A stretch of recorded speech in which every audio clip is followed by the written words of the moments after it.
elephants and firefighters, right? It just goes together like peanut butter and jelly, or peanut butter and... Does anything else go with peanut butter besides jelly? Guess not. Well, firefighters and elephants did come together in Masters of the Universe, namely Snout Spout. One of the, well, I guess kind ways of putting it, odder figures in the line. I mean, I suppose, and as fans do say, Masters of the Universe is very accommodating, and the line is about everything and everyone, from ninjas to cowboys. Everyone is welcome to be part of Masters of the Universe, well, except for Mighty Spectre, but that's a story for another time. Snout Spout, being a, a guy with a robotic elephant head and a bright orange outfit, he does stand out, and as odd as he might be, he has become a fan favorite over the years. And it's probably because of the odd design. I mean, sometimes the odder design, the cooler the character becomes. He did start out a little bit different. His early concept art had a much smaller nose. It wasn't as thick. The eyes looked a little bit more like, I guess, sunglasses. You do see this concept art did appear in his first appearance in the mini-comic. So if you see the mini-comic and you wonder why he has those big red eyes and the dot in the middle of his forehead and slightly different trunk, well, that's because the figure hadn't been sculpted yet, and they were basing it off of the concept art. The final figure looked a little bit different. He wasn't maybe as mean looking. His eyes were now small and yellow. His trunk was a little bit thicker, basically because it had to accommodate an action feature, which we'll get to. And he was now Eternia's first line of defense against flame and all things fire related. Hey, I mean, come on, Eternia's got guards and it's got kings, and, it should have firefighters. And Snout Spout is that. He's the heroic water-shooting elephant robot guy. And he's orange. What can I say? I mean, he does have a weird design. But he's become very beloved by the fans over the years. He was a late figure, meaning he came out at sort of the very tail end of the line before it kind of imploded. Not literally, but, it overshipped. And he was a figure that not everyone had, but kids do love firefighters, and they love setting their toys on fire, right? Well, okay, they really shouldn't be setting their toys on fire, but they do love firefighters. And firefighting and the heroic aspect of the firefighter is one of the top-selling boys' toys. In fact, fire trucks as an actual toy, not just firemen and firewomen, but fire trucks, I think is like the number 4 best-selling toy of all time, something like that. So yeah, kids love firefighters. And Eternia has their firefighters. In fact, I love that MV Creations actually showed a bunch of firefighters in Eternia. They basically used Snout Spout's body, or rather his look with his jumpsuit, and had a whole team of them. This was really cool, one of the things that they added. People were even doing this, customizing Snout Spout to make an Eternian firefighting corps, because, obviously they don't just have one firefighter, and they don't all have giant elephant heads. And you could even do this with Classics, because Classics was designed from day one to have swappable heads. So, pop on a couple extra human heads that you might have from, Molar or Carius. Now, not every firefighter has that robotic head, so why does Snout Spout get to be the one with the blessing? Well, thanks to this guy, Hordak. So the story goes, and this is from the vintage licenser guides, that Snout Spout, along with Extendar, and Dragstore, were trapped in Hordak's experimentation matrix. And Hordak was basically trying to make more evil members of the Horde, and it didn't quite go to plan, and Snout Spout came out with his head transformed into a robotic elephant, because everyone knows that's what experimentation matrices do.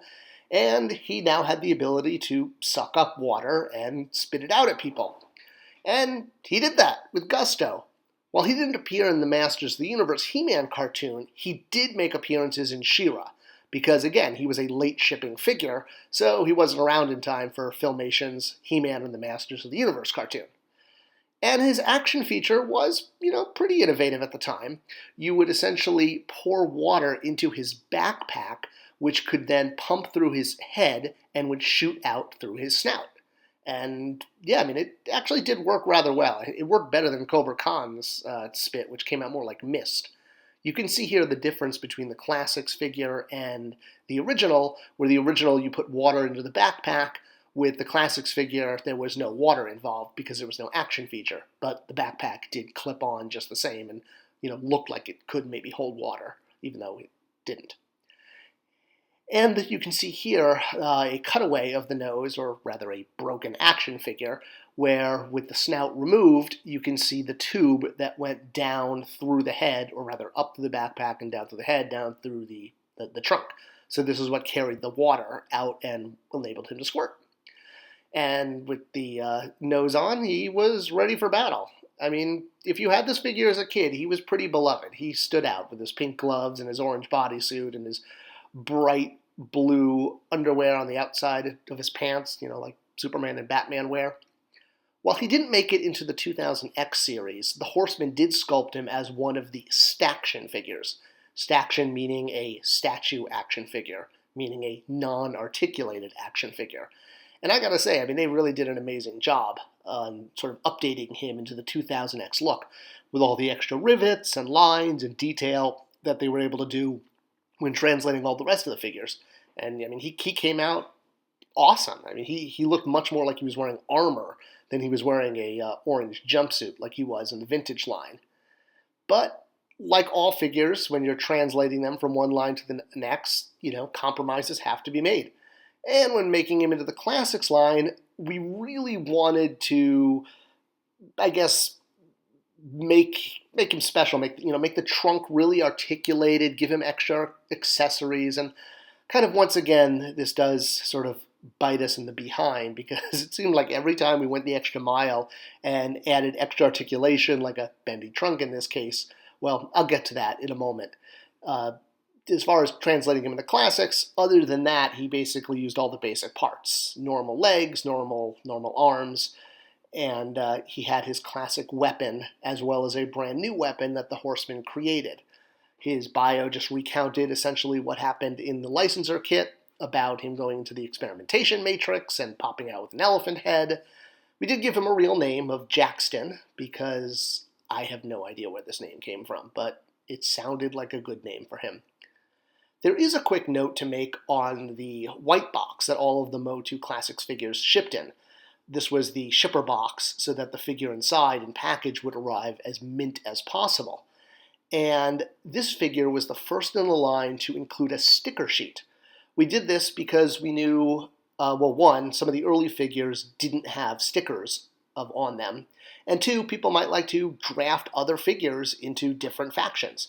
So we included this sticker sheet specifically to draft other characters, or to, like, for example, the original King Grayskull figure didn't have a Powers of Grayskull, or I think Hero didn't either, so you could then use those stickers. The other thing about the white shipper box is it announced the Create a Character contest, which was going to let fans design their own character, and the winner was going to be in the 2012 line. We'll get more into that, but this was the first figure to promote that on the package and let people know. All right, let's talk about his accessories a little bit, because his vintage accessory and his brand new Classics accessory are, well, pretty nifty, for lack of a better word. Obviously, the vintage accessory, which was the axe, was going to be pretty easy to update. And his backpack, as I mentioned, while no longer needing to hold water, would simply snap into place on his vest. So the removable silver vest on the back held the backpack in place. Then his axe weapon, which was a basic update of the vintage weapon, was pretty easy to do. And I'm not sure if everyone knows this. I mean, it is clearly on the vintage packaging.